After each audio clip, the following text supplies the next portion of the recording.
Serdecznie witam w kolejnym odcinku 23 playlisty Prometeizm pod tytułem Temida część 11. W poprzednim odcinku 22 opowiedziałem o głównych sponsorach Chabad Lubawicz na Ukrainie. W tym odcinku opowiem o pewnej mało znanej, ale ogromnie wpływowej organizacji działającej w Polsce. Moi drodzy, do tej pory opowiadałem głównie o organizacji kabalistycznej Chabad Lubawicz, działającej w Stanach Zjednoczonych i w Europie, szczególnie na Ukrainie, w Rosji i co najmniej od 2005 roku w Polsce. Dlaczego takie instytucje, nie mające nic wspólnego z religią, biorące swoje idee rodem ze średniowiecza, zaczynają dominować na świecie? Równie groźnymi organizacjami zagrażającymi suwerenności państw są loże masońskie, działające już od wieków na całym świecie. O lożach masońskich i innych organizacjach ukrywających swoje cele i działania będę opowiadał w innych odcinkach Zamazanych Obrazów. W tym odcinku opowiem o mało znanej loży masońskiej istniejącej w Polsce od 1922 roku. Lożę tę łączy z pozostałymi odcinkami Temidy fakt, że jest lożą żydowską o nazwie B'nai B'rith. Pierwsza loża masońska powstała na terenie Królestwa Prus w 1883 roku w Katowicach i nazywała się Concordia. Kolejne loże powstawały w Poznaniu, Bielsku, Krakowie, Lwowie i Chorzowie. Loże te należały do dystryktu 8 obejmującego Niemcy lub 10 obejmującego Austro-Węgry. Po odzyskaniu niepodległości przez Polskę w 1924 roku utworzono polski dystrykt 13 z siedzibą w Krakowie. W 1922 roku powstała loża w Warszawie, a w 1926 w Łodzi. Według danych książki adresowej członków B'nai B'rith, wydanej w Krakowie w 1937 roku, istniało wtedy w Polsce 10 lóż, do których należało 934 członków. Istniały także loże kobiece i związki młodzieżowe. Żydowskie Stowarzyszenie B'nai B'rith, Loża Polin, jest międzynarodową organizacją założoną w Polsce 22 października 1922 roku w Krakowie jako 12 okręg Polski. Loża ta jest filią międzynarodowych stowarzyszeń B'nai B'rith, najstarszej, nieprzerwanie działającej organizacji żydowskiej na świecie. Stowarzyszenie powstało na bazie wcześniejszych organizacji działających w Galicji.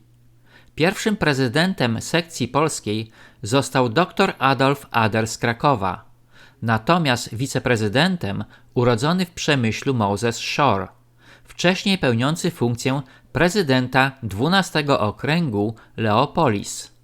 B'nai B'rith w Polsce organizowało pomoc medyczną i materialną dla polskich ofiar i poszkodowanych podczas I wojny światowej.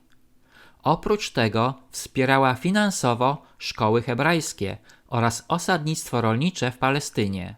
Prowadziło szkolenia dla przyszłych emigrantów oraz objęło mecenatem żydowskich artystów. Do chwili rozwiązania organizacji w roku 1938 przez władze polskie skupiała kilkuset członków, będących przedstawicielami elity intelektualnej ówczesnej Polski. Pomimo neutralności politycznej, organizacja popierała program organizacji sionistycznej w Polsce oraz obóz sanacyjny. Dekretem prezydenta Rzeczypospolitej Ignacego Mościckiego z dnia 22 listopada 1938 roku B'nai B'rith w Polsce została rozwiązana z uwagi na jej powiązania z masonerią. Znacznie dłużej, mimo rządów Hitlera, istniały loże w miastach niemieckich, które w 1945 roku przyłączono do Polski. Po zakończeniu II wojny światowej jak i bezpośrednio po upadku komunizmu w Polsce, działalność Binaj Brief nie została reaktywowana. Polska była wówczas jedynym krajem w Europie Środkowo-Wschodniej, gdzie nie działała ta organizacja. Niestety Binaj Brief została restaurowana ponownie w Polsce 9 września 2007 roku. Obecnie nosi nazwę Binaj Brief Loża Polin. Głównymi ojcami odrodzenia tej organizacji w Polsce są Michael Zaki z Antibes oraz Witold Zys z Paryża. Siedziba stowarzyszenia znajduje się w Warszawie, w budynku Związku Gmin Wyznaniowych Żydowskich przy ulicy Twardej 6. Kolejnymi prezesami po reaktywacji loży byli Andrzej Friedman 2007-2009, Jarosław Józef Szczepański 2009-2014 i Sergiusz Kowalski od 2014. Członkiem loży może zostać osoba fizyczna, która ma i deklaruje tożsamość żydowską, świecką bądź religijną, opartą na pochodzeniu żydowskim z ojca lub matki lub na konwersji na judaizm. Proszę zauważyć, że Chabad Lubawicz zadomowił się w polskim Sejmie i Pałacu Prezydenta w 2005 roku. Natomiast lożę Binaj Brief nagle reaktywowano zaledwie 2 lata później, w 2007.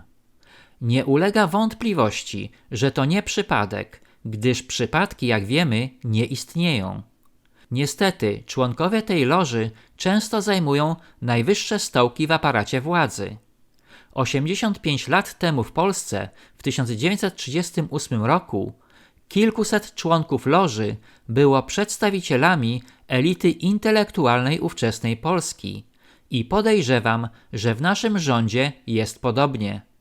Największym problemem jest fakt, że obie organizacje żydowskie mają ogromny wpływ nie tylko na ekipę rządzącą, ale również na prowadzoną przez nią politykę. Ponieważ nie reprezentują one interesów polskich obywateli, ich działalność może mieć szkodliwy wpływ na sferę gospodarczą, społeczną i duchową naszego małego imperium. Istotny również jest fakt, że żydowska loża masońska dokonała podziału Europy na swoje dystrykty.